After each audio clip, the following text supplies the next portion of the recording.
Yes.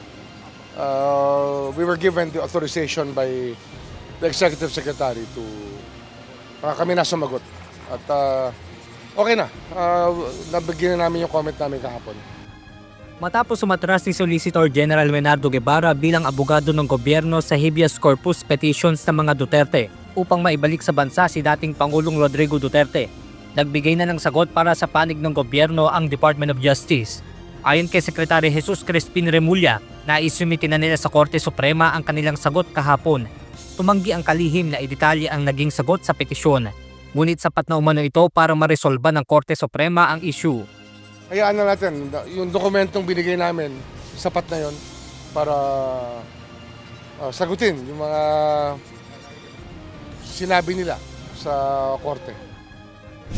Ayon pa sa DOJ, hindi na nila maibabalik sa bansa si dating Pangulong Rodrigo Duterte dahil nagsimula na ang proceedings ng ICC. It's a done deal. It's there. Ando na siya. Tsaka sabi niya naman haharapin niya yung charges. I think that he has repeated that to all of us.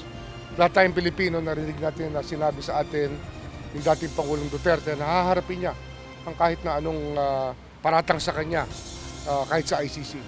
Kaya yun na yun, ando na siya.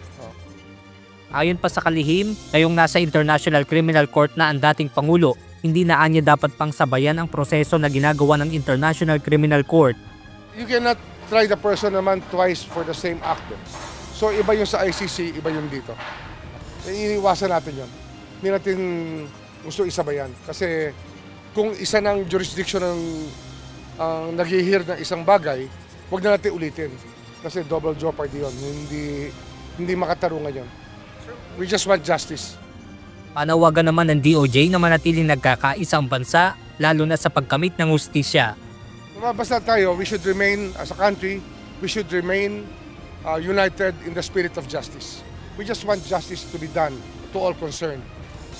Whether they were victims or they are the ones who perpetrated injustice, then let justice be done. That should unite us as a country. Gusto natin lahat ng hustisya. Benedict Samson, UNTV News and Rescue. Diyos ang aming sandigan, serbisyo publiko ang aming pinahahalagahan.